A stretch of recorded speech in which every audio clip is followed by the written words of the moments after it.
Tujuh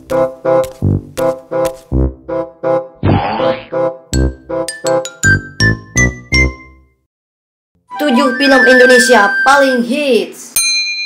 Komik Egg. Sini lo. Viko tuh, temen gue. Bang, bagi duit sini. Kan udah habis buat saya jajan bang, tinggal Hai beli Bang, nih. adek gue. Udah deh 2000. Permintaan kalian apa? Saya minta ibu kota negara Republik Indonesia ini dikasih pindah ke Papua sana. Kenapa ini hits juga dan kenapa banyak yang nonton? Karena hampir semua pemainnya adalah stand up comedian. Fansnya udah luar biasa banyak ya. The Raid.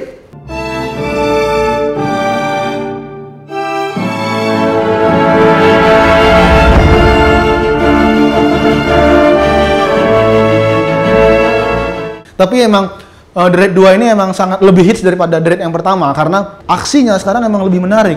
Speed berantemnya tuh kayak Jackie Chan, cepat. Marmut merah jambu. Selamat malam Om.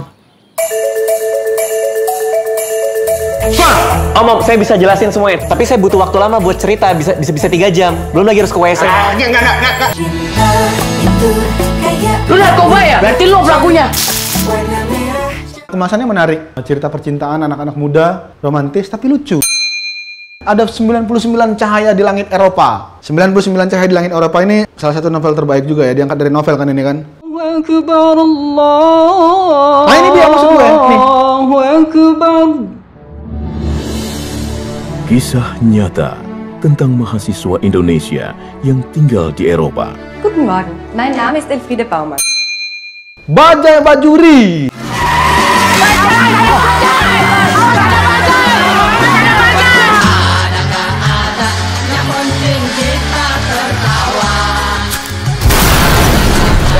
Pemeran wanitanya ini luar biasa.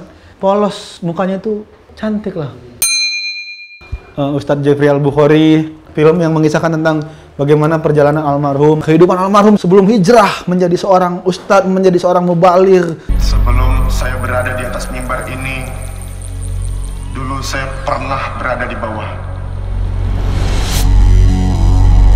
Bahkan tempat yang paling bawah sekalipun, tempat yang penuh dosa. Judulnya adalah Tak Sempurna. Wah, film paling karena ekstrasnya keren. Wih, apaan nih? Wah, lihat dulu. Ini tuh. Kalau menurut gue sih ya, ini adalah peringkat pertama. Sok banget gue. Padahal gue juga bukan pemeran utama di sini.